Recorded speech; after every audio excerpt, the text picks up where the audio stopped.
Assalamualaikum warahmatullahi wabarakatuh. Selamat pagi, selamat siang, sore, dan malam. Kami dari kelompok 11A akan mempresentasikan materi dengan judul artikel ilmiah. Materi pertama yaitu ada pengertian artikel ilmiah. Jadi artikel ilmiah ini merupakan salah satu bentuk karya tulis akademik yang memiliki peran penting dalam dunia pendidikan, terutama dalam penelitian. Nah, artikel ilmiah dapat dipahami sebagai tulisan yang membahas masalah hingga menjadi topik utama untuk disajikan kepada pembaca.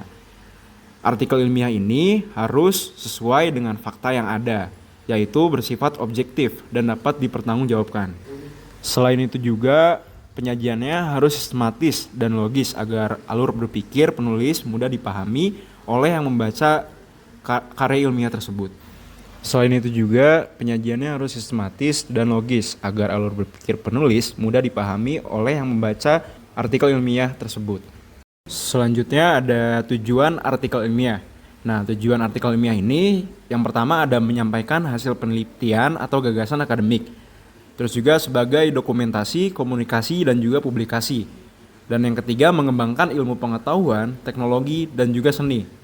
Selanjutnya menguji serta mengontrol kebenaran ilmiah. Serta yang terakhir memberi solusi praktis dan kontribusi nyata bagi masyarakat. Selanjutnya ada struktur umum dalam artikel ilmiah. Struktur umum dalam artikel ilmiah terdapat 8 bagian. Berikut penjelasan lebih dalam. Yang pertama ada judul. Judul itu harus singkat, jelas, dan informatif.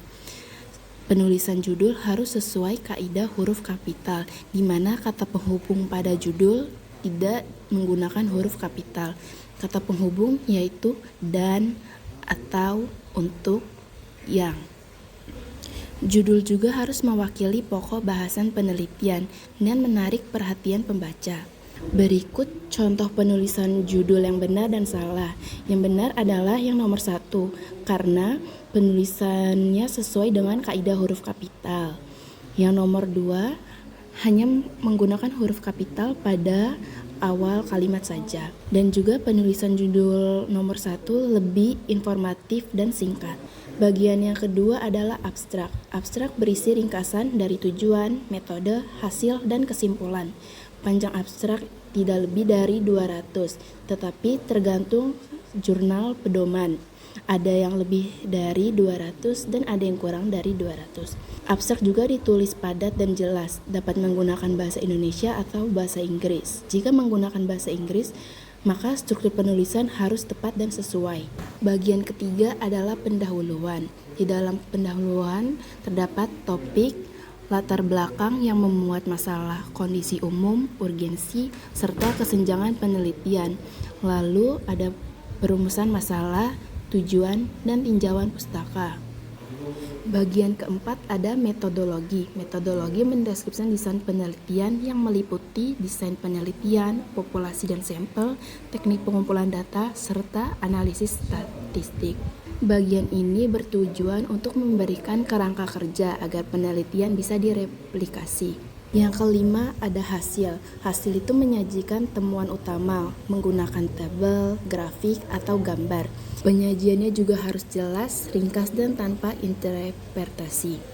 Data yang ditampilkan dalam hasil merupakan data yang telah diproses dan siap untuk disajikan kepada pembaca. Yang keenam ada pembahasan. Pembahasan itu menguraikan dan menafsirkan hasil, mengaitkannya dengan teori atau studi sebelumnya.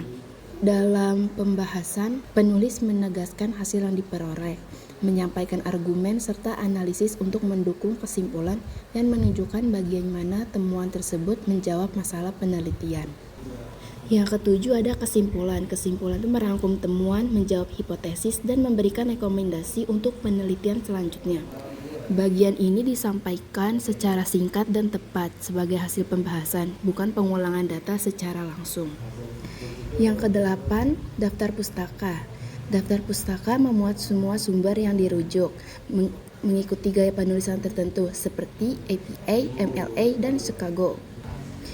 Berikut adalah contoh penulisan daftar pustaka yang sumbernya berasal dari buku. Ketiga gaya penulisan tersebut hampir sama, yang membedakannya adalah dalam gaya APA, untuk penulisan nama tengah dan nama depan ditulis secara inisial. Sedangkan gaya MLA dan Chicago ditulis secara lengkap. Dilanjut penulisan tahun dan judul buku secara garis miring. Selanjutnya dalam gaya MLA dan Chicago ditulis edisi. Lalu yang terakhir pada gaya APA dan Chicago ditulis kota dan penerbit. Sedangkan untuk gaya MLA yang terakhir adalah menuliskan tahun buku diterbitkan. Materi selanjutnya akan disampaikan oleh rekan saya, yaitu Rebecca. Materi selanjutnya yaitu gaya selingkung. Gaya selingkung jurnal ilmiah adalah suatu format penulisan yang digunakan dalam jurnal ilmiah untuk menyusun dan mengkomunikasikan penelitian kepada para pembaca. Gaya selingkung mengacu pada aturan, pedoman tertentu yang mengatur struktur, gaya, bahasa, kutipan, dan referensi yang digunakan untuk penulisan jurnal ilmiah. Setiap jurnal ilmiah atau lembaga penelitian biasanya memiliki gaya selingkung yang spesifik yang harus diikuti oleh penulis. Gaya selingkung sendiri itu memiliki fungsi, yaitu fungsi gaya selingkung untuk memastikan konsistensi, kejelasan, dan keseragaman format penulisan sehingga memudahkan proses review, meningkatkan kredibilitas ilmiah, serta mempermudah pembaca memahami isi artikel.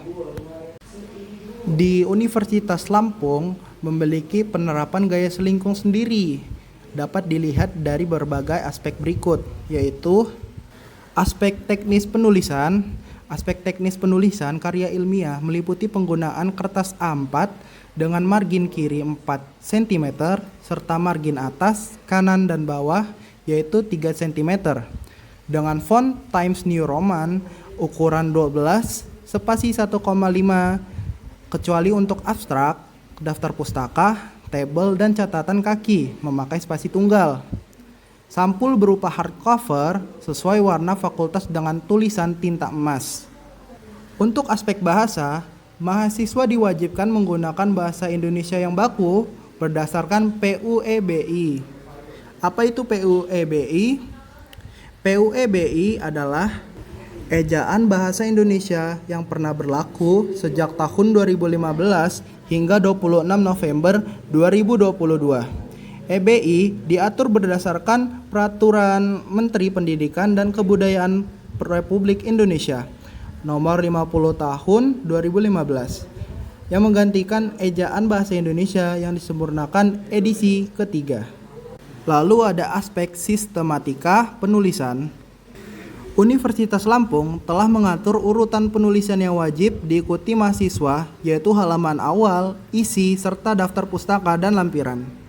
Lalu ada aspek sitasi dan daftar pustaka. Mahasiswa wajib menulis kutipan sesuai aturan yang berlaku. Selanjutnya ada aspek substansi, yaitu gaya selingkung Universitas Lampung menyesuaikan dengan kerangka kualifikasi nasional Indonesia atau KKNI.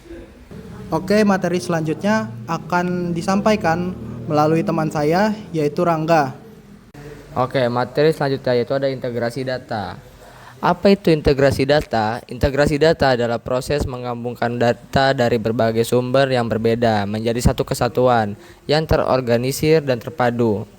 Tujuannya adalah untuk menciptakan visibilitas yang lebih besar terhadap data, meningkatkan aksesibilitas data, dan memastikan bahwa data yang diintegrasi tersebut akurat, konsisten, dan relevan. Oke, selanjutnya itu ada pentingnya mengintegrasikan data.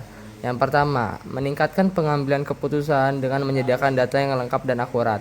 Yang kedua, meningkatkan efisiensi operasional dengan mengurangi duplikasi data kesalahan manual. Yang ketiga, meningkatkan pengalaman pelanggan dengan menyediakan layanan yang lebih personal dan relevan. Oke, selanjutnya ada tips analisis data agar terlihat relevan dengan pembahasan. Yang pertama, identifikasi sumber data. Yaitu adalah menentukan sumber data yang relevan dan pastikan data tersebut harus akurat dan konsisten. Yang kedua, pilih metode integrasi. Yaitu adalah pilih metode integrasi data yang sesuai dengan kebutuhan seperti ETL yaitu adalah extract, transform, load, dan atau API based integration. Yang ketiga, validasi dan transformasi data. Pastikan data yang diintegrasi akurat dan konsisten. Lakukan transformasi jika diperlukan. Yang keempat, pantau dan optimalkan. Pantau kinerja sistem integrasi data dan lakukan optimalisasi jika perlu. Oke, jadi materi selanjutnya itu akan dibahas teman saya, yaitu adalah Torik. Baik, materi selanjutnya ialah sumber pustaka. Apa sih sumber pustaka itu? Sumber pustaka adalah bahan rujukan yang digunakan penulis untuk mendukung pernyataan, argumen, dan kajian dalam sebuah karya ilmiah sumber. Pustaka juga mencakup bahasa aktual terhadap suatu masalah yang sedang dikaji sekaligus dasar agar pernyataan dan argumentasi penulis dapat dipertanggungjawabkan kebenarannya. Selanjutnya ada jenis-jenis sumber pustaka. 1. Sumber pustaka primer. Sumber pustaka primer adalah literatur yang menyajikan hasil pemikiran orisinal dan penulis, laporan hasil penelitian, serta temuan baru. Dalam jenis pustaka ini, penulis melakukan analisis dan pembahasan terhadap data yang diperoleh. Contoh sumber primer ialah kasus, artikel, penelitian, skripsi, tesis, dan disertasi. Kedua, ada sumber sekunder. Sumber sekunder merujuk pada literatur yang mengambil informasi dari pustaka primer untuk kemudian dianalisis dan ditafsirkan lebih lanjut. Dalam jenis ini, penulis melakukan ringkasan evaluasi analisis terhadap materi. Contoh sumber sekunder ialah jurnal yang pada umumnya berisi sejumlah referensi.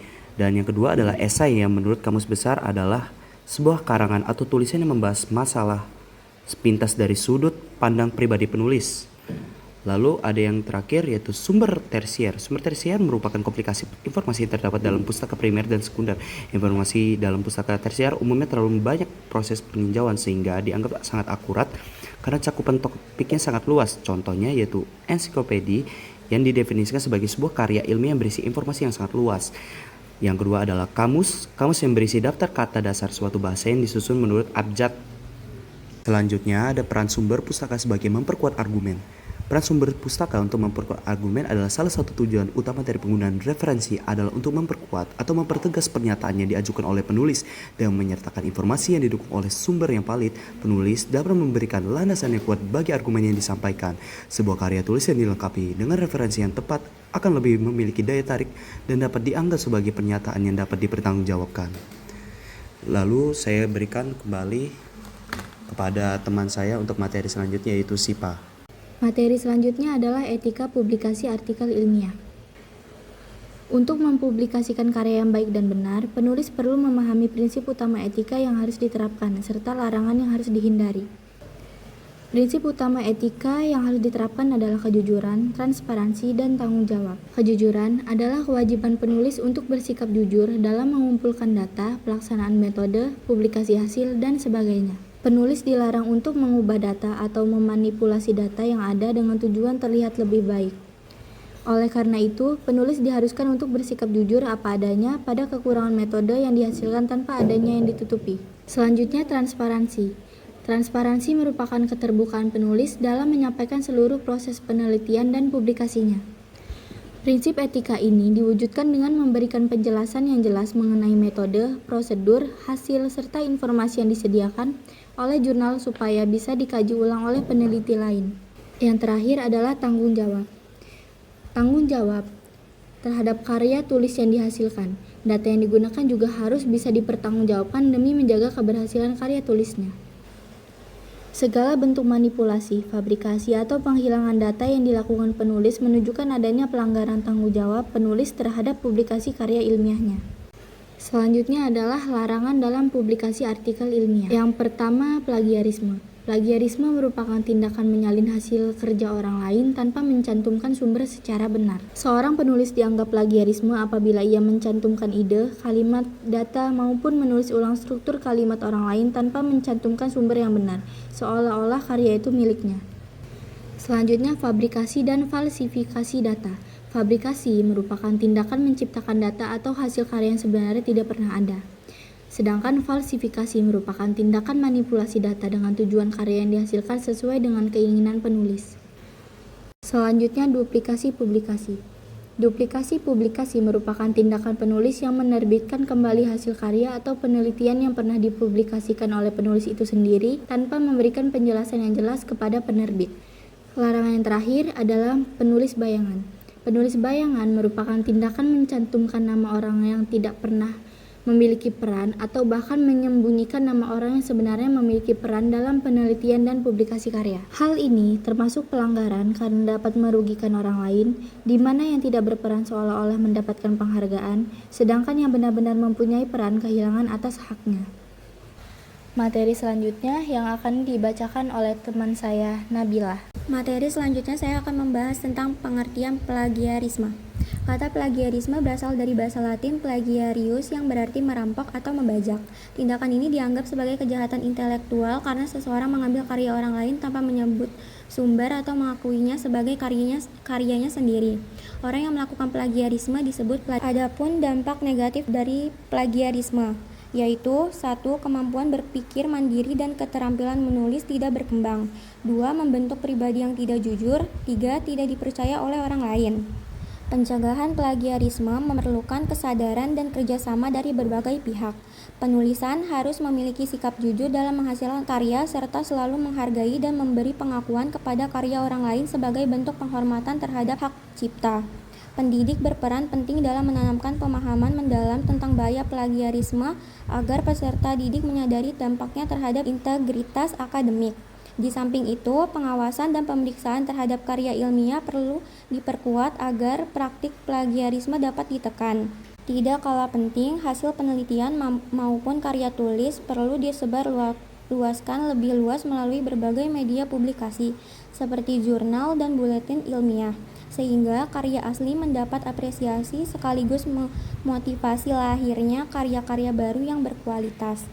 Selanjutnya, kesimpulan akan disampaikan oleh teman saya, Kelly.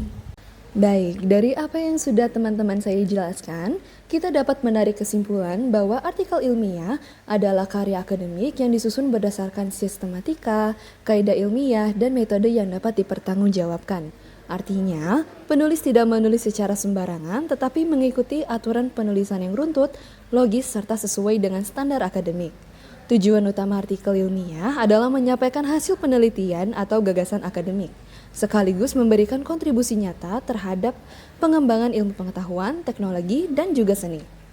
Keberhasilan artikel tidak hanya ditentukan oleh isi penelitian, tetapi juga oleh integritas penulis.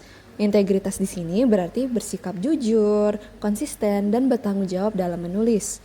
Penulis juga harus menjaga orisinalitas, yaitu keaslian karya yang benar-benar dibuat berdasarkan pemikiran atau penelitian sendiri, bukan hasil menyaring dari orang lain. Selain itu, penulis wajib mematuhi etika publikasi, yakni aturan moral dalam menulis dan mempublikasikan karya ilmiah. Beberapa bentuk pelanggaran etika publikasi yang harus dihindari antara lain yaitu plagiarisme, yaitu menjiplak karya orang lain tanpa mencantumkan sumber. Misalnya, menyalin paragraf dari jurnal lalu menuliskannya kembali tanpa memberikan kutipan. Lalu ada fabrikasi, yaitu membuat data palsu yang sebenarnya tidak pernah ada. Contohnya, penulis mengaku sudah melakukan wawancara dengan 50 responden, padahal data tersebut hanya dibuat-buat. Dan juga falsifikasi, yaitu manipulasi atau mengubah data agar terlihat sesuai dengan harapan. Misalnya, menghapus data responden yang tidak mendukung hipotesis penelitian agar hasilnya terlihat bagus. Pelanggaran-pelanggaran tersebut dapat merusak kredibilitas karya ilmiah, menurunkan kepercayaan publik, dan bahkan merugikan perkembangan ilmu pengetahuan. Oleh karena itu, menjaga kejujuran dan etika dalam penulisan artikel ilmiah sangatlah penting. Dengan cara inilah artikel dapat diakui sebagai karya akademik yang sah, bermanfaat bagi membaca, serta memberi kontribusi nyata bagi kemajuan masyarakat dan dunia akademik. Cukup sekian dari kelompok kami, kurang lebihnya mohon maaf. Wassalamualaikum warahmatullahi wabarakatuh. Jangan lupa like, komen, dan subscribe.